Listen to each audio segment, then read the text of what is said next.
of our partners, including Invest Ottawa, right across the ecosystem. We look forward to sharing all of these learnings with you. Thank you, Nat, as I hand off. Absolutely. Thank you so much.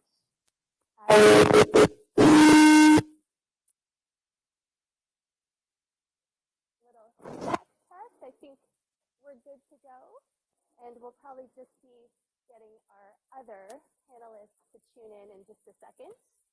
But from now until then, it's a pleasure to be here with you all today, both in person and virtually. As Sonia mentioned, my mic is not working, I guess. But my name is Natalie Macarthur, and I have the pleasure of acting as the Director of Talent Strategy at Invest Ottawa. And we have the unique opportunity to be able to support the ecosystem through a wide variety of different talent strategies and programs. So from now until we get our other panelists up on the virtual stage, I'd like to introduce Tenille Houston. Tenille, perhaps you could give the audience a little synopsis of your career to date, your current role, and the fun one word that comes to mind when you think about talent attraction, development, and retention. A big ask, I know. They didn't. Oh, hello. Can you hear me? They didn't say that the pressure would be on if I was the one that was in person on stage. Maybe I should have stayed back here. And it looks like we're changing the mic. We're going to get through this. We'll get through it together. Hello? You can hear me? Okay, great. Hi there. Technical difficulties. My name is Tenille Houston. I am the CEO and co-founder of AutoGuardian by SmartCone. Excited to join you all today. So let's see, you said a little bit of a bio. I've been working in the automotive industry for, I guess, almost a decade now. And I come from a varied background because I am a big believer that this new space that we're in, which in particular my company provides intelligent mobility solutions that include autonomous transit operations and intelligent infrastructure. And today you can't really put out a job posting that says, I'd like you to have autonomous vehicle driving experience or operating experience for the last 5 years. Call me if you do. I would hear crickets. So even myself, I'm new into the space, and there's a little echo there. This space has a lot of really interesting aspects when it brings forth the idea of bringing and delivering autonomous transit as it sits now, which really means you still have to have a safety attendant on board at all times, and my company actually provides that. It's very interesting when it comes to talent acquisition. So I guess a quick thought that I would say is I am a big believer in just finding people that are passionate about technology and about the future of mobility as a whole and active transportation. And if you can find someone that's interested in any of these aspects, then you really can start to throw them into this new, even though autonomous vehicles, we've been talking about it for a long time now, but it's still a very, very new and exciting space. And it's really exciting when I meet people that are enriched and ready to take on this new experience. Exciting indeed. And Jamie, I know you've been in various sessions already, but for those of the audience just tuning in, maybe a quick introduction, your current role, and that one word that you think of when you think about talent attraction, development, and retention. So, hi everyone, Jamie Petten. I'm the CEO of the Kanata North Business Association, and I have the honor of representing the members in Canada's largest technology hub. And I think of talent attraction and retention, the one word that I think about is immediate, and just the needs that we have as an ecosystem to attract quite a high number of talented individuals to our industry.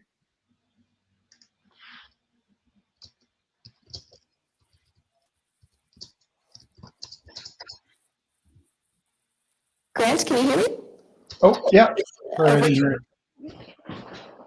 So hi, I'm Grant Courville. I'm head of product and strategy at BlackBerry QNX. Let's see, a bit of a bio. So I started my career in Montreal as a software developer, and then honestly had the, I say good luck and good fortune to join QNX when it was a startup company. We were 15 people, and I was essentially developer number 4. Left for a couple of years, rejoined in early 2000s, and it's been just fantastic every step of the way in terms of career activity. The other companies that I joined briefly, which were Die4 Systems and Tilcon Software, who were eventually required. In terms of some of the other activities from a bio perspective, I'm also on the advisory board for the Ontario Vehicle Innovation Network, and hopefully, given the nature of the conference, everybody's aware of OVIN. Definitely, I'm hoping everybody was also aware of AVIN, so the province has funded, I'll say, phase 2 of that program, which is, great news. Also a member of the Ottawa Area XDOTO Steering Committee and the advisory committee at Algonquin College. You asked for one word that comes to mind when I think of talent, attraction, and development. For me, it's all about investment. Investment of time and energy to attract the talent. Because effectively, and I think you'll hear this today, we're all selling an opportunity. We really are selling an opportunity. There's such a tremendous demand for talent out there. We have to invest in growing the talent on our teams, and we have to constantly invest in two-way communication. That's one thing I think we all know. It's definitely one thing that's even more important now, especially given the work environment we're in now. So two-way communication, constant communication of goals and purpose, both short and long term. People want to be part of a team, of an exciting team, where they can actively contribute to the direction and also help set the direction of where the company's going. And we're great to see you. Recent relocation from Michigan to California, I believe. How have you been settling in your new role? Good. Thanks for asking. And I really want to thank the Invest Ottawa team for today's event and my co-panelists here. I'm really interested in hearing what everybody's going to share. A little bit of my background, settling in California nicely. I'm originally from Ottawa, but on the West Coast now. My role at Ford, I've previously led the autonomous vehicle cloud software team, and more recently moved into the role to lead the technology team for the commercial services, which we called Ford Pro for Ford Pro productivity. When I think of one word, when I think about talent and attraction, is purposeful, right?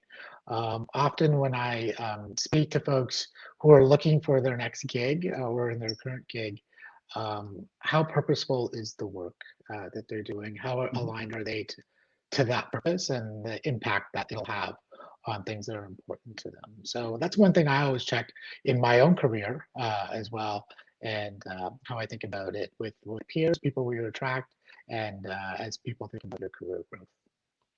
Fantastic perspective. And Marcos. Hello, everybody. Thanks for having me, and thanks for the opportunity to be part of this great panel. I'm Marcos Cavaletti. I'm head of Ericsson Ottawa site. A bit of my background, started a career a long time ago working on wireline, and for the last 20 years working on the wireless networks, and being part of this amazing transformation from having a connection of voice to now connecting almost everything.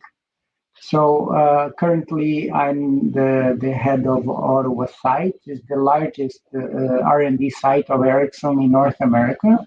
We have 1,600 people here. We have end-to-end development capabilities. We're developing and delivering radios, outdoor and indoor solutions, and RAN software to the global market. When you ask about one word, I think about innovation. I think the passion for engineering, we are here creating solutions that will improve lives, redefine business. I think innovation is the center of everything in this industry. That's fantastic. Well, thank you all for being here today, and we're looking forward to hearing your insights, your recommendations, your perspectives, maybe a few challenges along the way. So let's jump in. Clearly, you all have different strategic goals when it comes to growing your businesses. But what comes top of mind for you right now when it comes to that? And when you think about growing your organizations, how do you partner with your HR, your talent, or your people organizations to be able to achieve these goals? Tenille, why don't you kick us off? So from my perspective, we are a small startup, and really as a startup, a CEO role really is a CXO, Chief Everything Officer. So I am my HR, and I have some great support from my parent company that actually, helps out for some contracting and aspects. But really, it can be taxing, especially growing a company in this environment. Obviously during COVID, it brings us challenges. The work that we're doing is a one-on-one environment, transit operations. So the people that we hire have to be able to not work remotely, as many people are seeing right now. They have to be on the front lines. And with these projects that we're a part of, I am here located in Ottawa, but my 2 projects that are running currently are in the Toronto region. So I needed to find talent and hire them and get them excited and be able to manage them remotely. And I'll say that, strategy-wise, you have your normal Indeed posts like everyone else and social, but times are tough right now. Even though you hear of lots of layoffs, there is still it's very hard to get good talent out there attracted and wanting to come, especially to a small company. Again, I'm a startup. So, how do I compete with Grant at BlackBerry to come and work with me instead of going to hang out with Grant because we know he's so cool. But, it's programs that I've been able to be a part of, and the support actually within Ottawa that's helped me be able to connect. And in particular, we've, worked together on some amazing programs, and the CAV talent program actually brought me an amazing safety attendant connection that I was able to reach out through programs and find almost, pre-vetted talent that I knew were looking for some kind of role in this new and emerging space. And that's really helped me to be able to grow and balance all of the other aspects that I have to do in my role. So I think that there's a lot to be said about working together in collaboration, even when growing your team in the environment that we all are or have been experiencing, I should say, for the last year. Absolutely. And thank you for mentioning the CAV Talent Catalyst program was a program that we worked on in collaboration with industry, and everyone on the panel actually provided their perspective in terms of how we could create a meaningful program to support with upskilling, leveraging Area X for theoretical and practical hands-on workshops, which was fantastic. And we had 300 participants from across the province participate in that, which was really great to see. And to your point, the other perspective coming from Grant, in your role, Grant, in a larger multinational, what are you seeing from your perspective, and how do you partner with your HR and talent and people teams? Great, and thanks for calling me cool. By the way, I think it's. I'll tell my kids that I told you I was cool. Anyways, firstly, we have a great talent acquisition and attraction team, and you're using the word partner. That's perfect because really it is a team effort. And as Tenille mentioned, we look for talent and passion.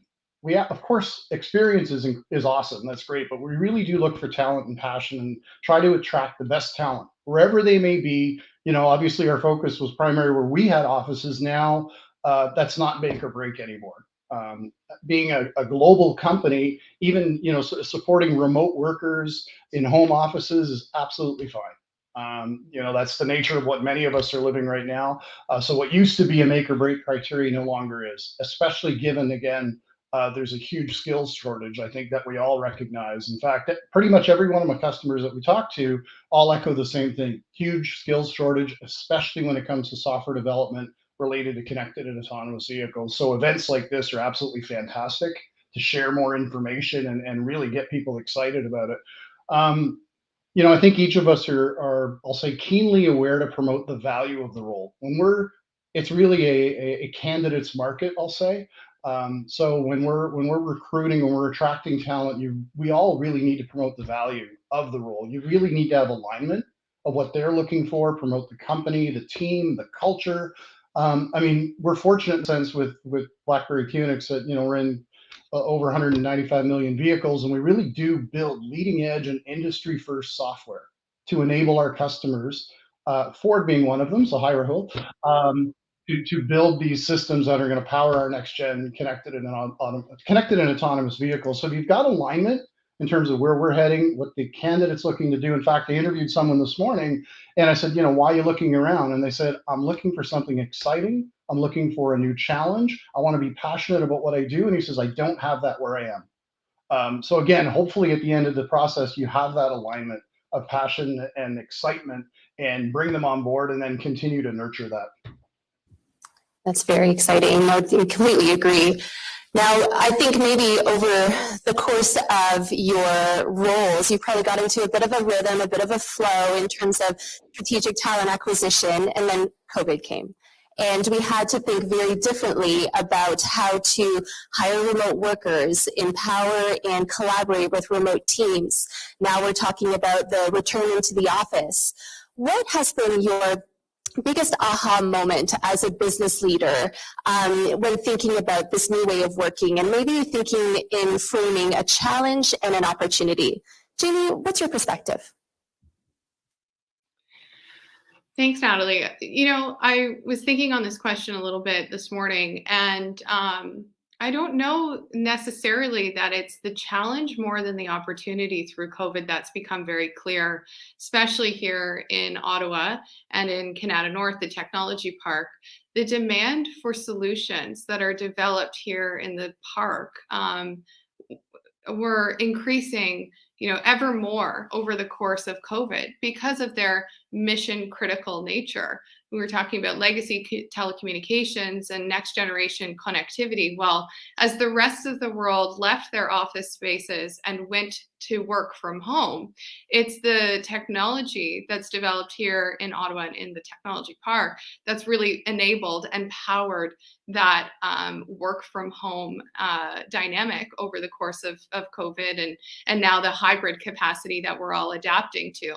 So as a result, demand for talent has certainly increased. And we talk about the one side of it being a talent shortage, but I think it's also the fact that our companies, then their needs to fulfill roles have increased quite significantly. We've had over 1,000 roles fulfilled a year in the technology park over the last 3 years.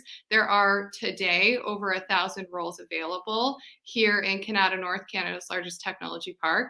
Our team aggregates a job board on discovertechnata.com, and you can very clearly see that talent need is there. But what I think has changed is that competition for talent is no longer local. We're not confined to the boundaries of a local region. It's the opposite of that. We are, competing for talent, and talent are seeking roles around the world with the work from home or hybrid opportunity that's presented. So both the attraction piece, but also the retention piece of the critical talent that we already have existing in our companies. And so when I think of Rahul's word and think about, what's become a priority coming out of COVID for many of our HR leaders, it is conveying that impact of the work that is done within our individual companies, but collectively across our ecosystem and our community, so that talent, when they're making their decisions, do I return to the office with the company that I'm working for today, or do I, work from home and work for a company in another part of the world remotely? That value proposition and that point of differentiation that, working in your local ecosystem or community presents career development opportunities, an opportunity to make an impact, and an opportunity to build solutions that are being deployed in our real world living environment. So those are some of the pieces that I've certainly heard from our HR community, is just in being able to convey that differentiation in a way now that has become increasingly competitive. Competitiveness, flexibility is certainly here to stay. Thinking about the different candidate and marketing experiences that we need to now introduce as a primary part of the equation, it's definitely heard. Marcos, what's your perspective on the topic? Yeah, I totally agree with Jamie. And what I would add is that before the pandemic, work from home was an exception, maybe even a taboo, right? So the pandemic forced us to shift in a matter of days to these new ways of working. First, I would say the aha moment is that I'm very amazed with the ability of our people to adapt and to make it work. And it really works well, especially for existing teams, for established projects. And Jamie mentioned very well, it opens the possibility to hire people from a larger talent pool and diverse as well. So this is very positive. I can add that there are some challenges that we face. We've been growing, and so hiring or onboarding, training new people on a I would say full remote environment, it's more difficult. So then when we move this, which is a great opportunity, the hybrid what I would call workspace is not an office anymore. You can be any place. We have a bit of challenge on how we create more of the sense of belonging, the company culture. So this is the thing that I think we need to continue to experiment, to learn, and to adapt. The flexibility will be fundamental. But I think that the balance is so positive. Gears ever so slightly, and Rahul, this one is for you to start with. Can you think of a success story where you've seen and experienced a talent strategy that has had a direct correlation to an outcome towards a talent challenge that was potentially solved or partially solved? What were the impacts and the results of that? Yeah, thanks for the question. And I really empathize with a lot of the messaging our co-panelists have said, right? Like it's really difficult to get talent out there these days, and especially this high skill talent.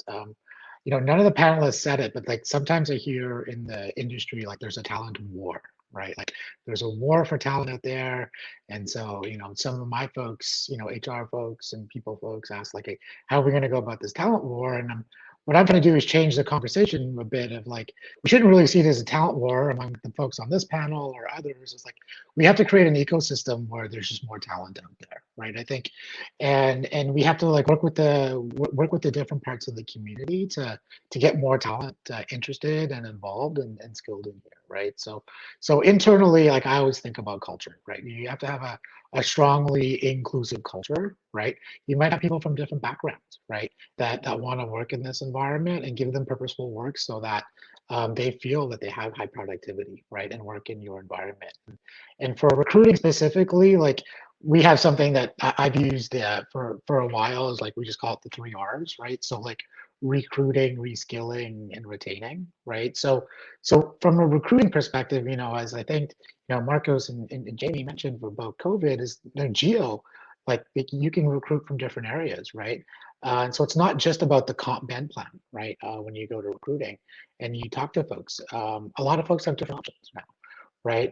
So they're looking for something more specific and a better match, right? And for reskilling, we're pretty adamant on using the word reskilling instead of upskilling, right? Sometimes because we think about reskilling is like there's going to be new technologies all the time, especially in mobility, especially in autonomous, especially in cloud, right? As you change from one cloud provider to another, that's reskilling, right? And there's a lot of newer technologies out there that nobody knows, right? So you have to have that framework inside where you just have a continuous learning culture, right?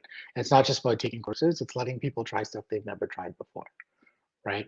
And then lastly, retaining. Again, that goes to culture and how you put stuff together. So for me, like a success story that we had was, whenever we have new technologies, really partnering with the universities and the colleges, right, that are close, right?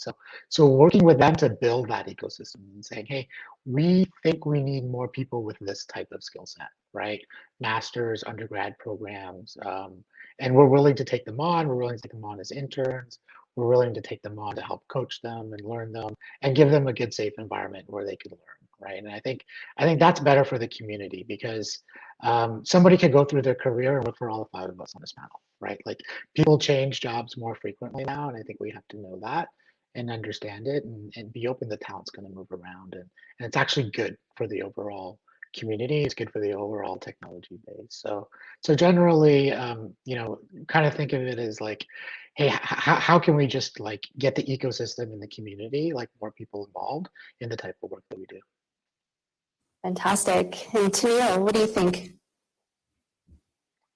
Just building off of that, and kind of we touched on it for a moment, but really one of the biggest successes that we've been able to have to date is being able to tap into the CAV talent program, for example, and even mentioned different schooling programs and things of that nature. But I think in order for us to all move forward and be able to build these pools together, as companies coming out of, Ottawa, Ontario, we're all kind of vying for the same talent. And if we can make more ways to find amazing talent, then we aren't in these wars, as you mentioned there. And I think it's really important for, both government levels to be able to have these programs where they can have these training programs like you're mentioning, like with the CAV, the CAV talent program, where you guys are having resources to find those people that are interested in this industry and maybe they've never worked in it before, or they have an idea of what it could be. But with this space, this connected and autonomous vehicle space, there's so much ability to take somebody and quote unquote reskill or retrain,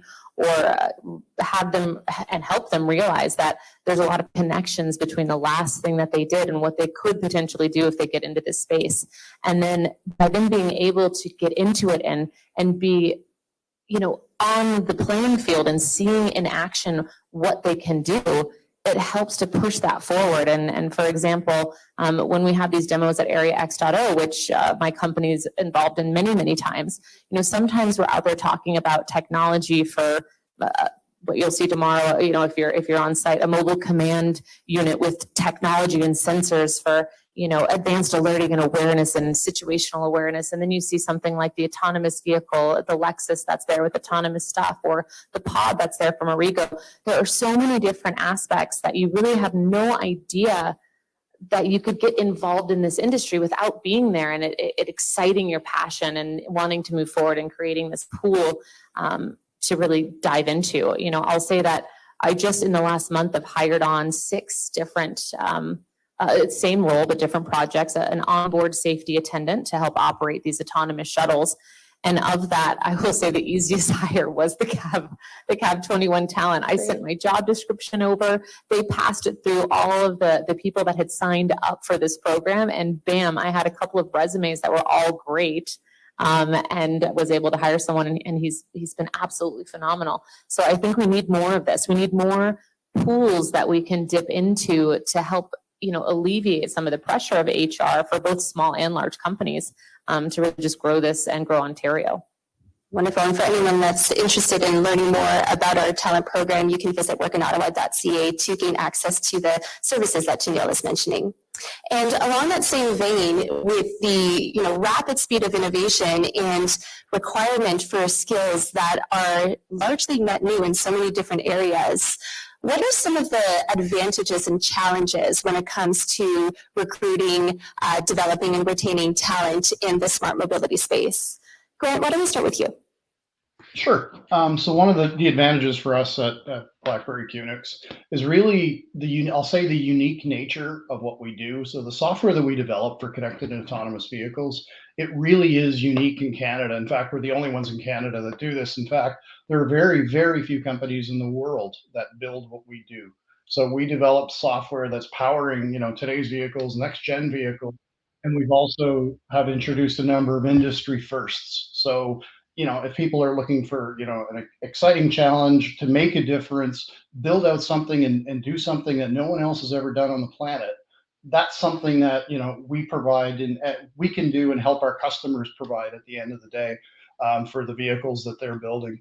And honestly, we've got a great team. So that's a big advantage for us. In fact, I believe it was last week, we won a Best Ottawa Business Award for Team of the Year in Kanata North. So really, it's what you're doing and who you're doing it with, and again, for a lot of people, what difference can I make? And like I said, I think the tech, the company, and really the people really add a lot of value in terms of what we're doing. In terms of challenges, I mean, biggest one for us and pretty much every one of our customers, I mentioned, is really the skill shortage globally. And I think as has been mentioned, we all collectively are investing and need to continue to invest to create more talent. And that starts, in primary school, get them excited about tech, middle school, high schools, and then post-secondary. And I think all of us are spending time doing that because that's what we need to do. How about you, Marcos? Yeah, I think, yeah, a bit of a context. So when we have this 5G, we have created this powerful innovation platform. So we can meet the communication needs of virtually any sector. You know, we say in Ericsson that limitless connectivity means limitless possibilities. Why I'm saying that? Because from a previous generation where we were working much more limited on a sector, with 5G we can work and we have so many areas that will have a possibility to make an impact. So it's a very exciting area, it's very attractive, and many people want to be part of this. So this is an advantage to I would say, attract the talent. But I think, as Grant said very well, the competition is so high today, and our need for talent, we don't have enough talent in the pipe. So we need to do more and more to help the universities, to help on creating more of this talent pipeline. And we are seeing this higher churn as well. So it is fundamental that we can create an environment that people can join, is a very inclusive work environment. They can learn, can grow, can collaborate, and we want to be together for the long run, right? So it is a great opportunity, but some challenges together.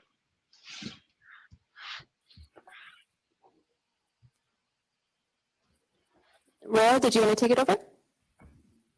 Sure. I mean, we get to tell people they get to work on cool cars like the Mach-E or the F-150 or the Lightning or the soon-to-come Bronco, which, you know, I'm kind of looking forward to. So some hands-on stuff, and, you know, often they get to see the cars before they're made and you know, get some perks that way. I think the big attraction for us is like the inflection points are just happening in the industry, right? So right now with EVs, like electric vehicles, just so much like cool tech and many things that you can do and think about the impacts on the environment and such like that. There's a lot of people who are just naturally interested in like where that's going, and then longer term with AVs, right? And then how those ecosystems connect. So that inflection point of and like EVs, like electric vehicles coming into play, you know, how are we going to charge? How are we going to do that with fleets? How is that going to impact much of the economy and infrastructure in some ways. We find like a lot of people are really interested in that, and combine that with vehicles that you can see. We try to use that as an advantage for us. And Jamie, same question. I can't understate, I think, the role that our post-secondary institutions and our high schools have to play, and I know this has already been shared, but just in coming to the technology and bringing their student ecosystems into our technology sector at a very early stage so that it can be an immersive experience. They can tangibly kind of see the outputs of the solutions that they're working on. I think it's a big proponent for why we've launched Hub 350 as a starting point for what we hope to see transform across our technology park as a living lab and a place for the deployment of technologies that are tested at Area X.O's private test facility and researched and developed here in the park in our living environment. And I think that what that does is it conveys then for talent the impact and the real world reality of the solutions that they're working on, in their own individual companies and the collective future of what that is. So having our post-secondary institutions make investments to be in industry and to bring their talent into industry even before they join the co-op programs or post-grad programs within our companies, that's, I think, a really important role that we have to nurture as an ecosystem and as an industry of private sector to embrace them and ensure that those connections are made.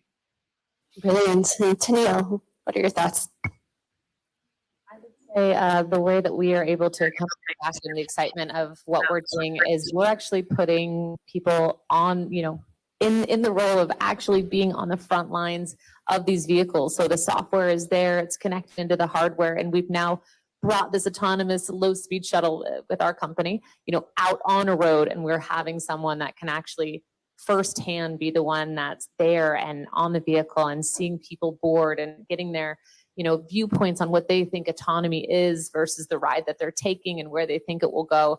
So I definitely think that there's so much excitement about what is happening right now with autonomous vehicles, electric vehicles, green transit.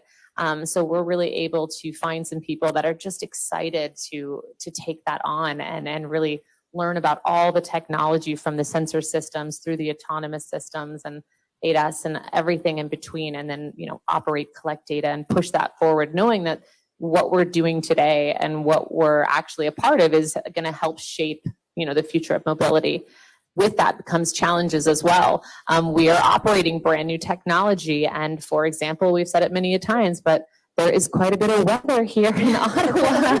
So just on Sunday, we had a really an active snowfall, very big flakes where I think most of us would say, oh, it's not snowing too hard, but the sensors disagreed and they did not want to operate in this very active snowfall, very big snowflake situation. So, our very excited attendants are then just kind of sitting in the vehicle, parked in a safe space, waiting for the weather to clear. So on the one hand, it's very exciting, and on the other hand, sometimes there can be some, a little bit boring incidents that occur. So you have to really kind of find that balance and know that hopefully the person that you chose is excited about the technology, even on the downfalls that we're learning through. And then just being able to, I think one of the biggest issues is almost the perception versus reality. That's where the attendants that I'm hiring and people and customers that we're bringing on board and helping with us through this journey are really wonderful, but it takes a lot. I think people hear the word autonomous, and we've been talking about it for so long now that they just assume that it's a seamless experience and you just hop in a vehicle and it's level 5 and moving all about and nobody touches anything. And so when people experience it, it's different than that. So I think that's something where just autonomy in general, talent in general, attraction, and moving this forward is somewhere that we're always having to push that needle. Absolutely. Well, we have a few minutes left, and so I think one final area that I think you could offer to the audience is advice for talent or employers looking to find talent in this space. Do you have any advice to provide? Marcos, maybe we can start with you. Okay, thank you. I would say the smart mobility is just at the beginning, so many things will happen, things will evolve. I would say building a very diverse team with ability to learn, bring new ideas, adapt to new technologies, I think is fundamental and will be very powerful. That's what we believe in Ericsson. We deliver to the global market, so the more diversity we have, I'm sure it will bring new ideas, and that's what we need.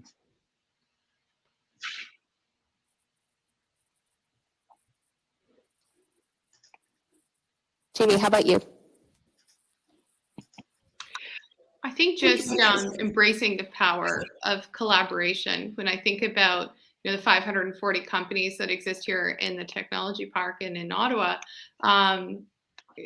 so much of what's shared and grown is as a result of our industry getting together. We have a core HR leaders group as an example that are on email almost daily, kind of lifting the veil and opening the curtain to support one another. So while we've had some notions around this war for talent in this discussion today, what I would encourage our employers to do is to as Rahul said, connect with your fellow colleagues in HR and talent progression.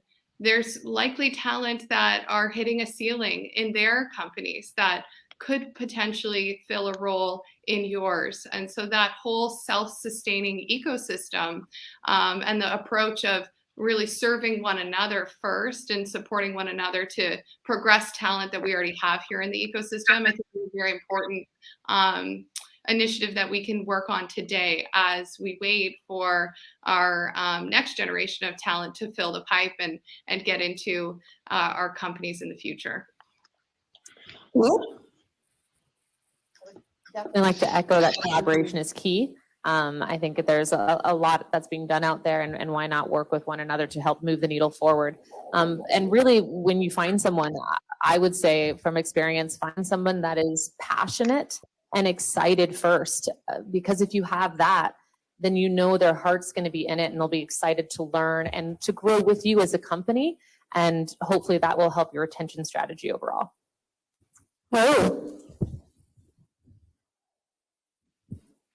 Yeah, I think the advice I'd give, often in the past, I used to get approached with like, hey, we need to find a rock star talent. People have heard that term, right? Like someone who's full stack, who does this and does that, and spend a lot of time looking for that one perfect person. And for me, I've always been like, those are kind of silver bullets and they're really hard to find. So it's like, you're better off putting the band together, right? And just getting some good people and not just waiting for one person who's going to come in and solve stuff, right? So you're going to have to hire some people, you're going to have to invest in them, and have them nurture and grow in your system. So the advice I'd give is like, hey, don't get bogged down trying to find that one rock star who's going to solve all your potentially solve all your issues. Like it rarely happens. Attitude, aptitude, and altitude, the opportunity to continue to progress. Grant. I think you're hearing a lot of common themes. I mean, absolutely, we mentioned it's a candidates market. It's so important, as you mentioned, Jamie, to build out an ecosystem and partners, and we all work together. Attracting talent, the game has definitely changed. And I think we're all doing a pretty good job of working together because, we all need talent to grow, and we can all help each other, which is why you're seeing so much collaboration across the ecosystem, across the supply chain as it pertains to connected and autonomous vehicles. So a lot of that going on, which is great. There is talent out there. We all need to find it and bring it into this connected and autonomous vehicle ecosystem for sure. Well, we can't thank you enough for your time, your insights, your recommendations, and your stories. Greatly appreciated, and I'm sure the audience truly enjoyed the conversation. Sonia, I'll hand it over to you. Thank you. So insightful. Every single day, I hear about the talent challenges, the opportunities. What are those secrets of success? Thank you all for sharing your lessons learned. It was like a playbook for so many who are joining us today, and we really are privileged to collaborate with all of you in so many different ways. Thank you very much to our panelists. We're now going to be diving into our next session, and we are going to be looking at imagining and creating the smart urban reality of tomorrow. This will be moderated by Kevin Burns, Industry Executive,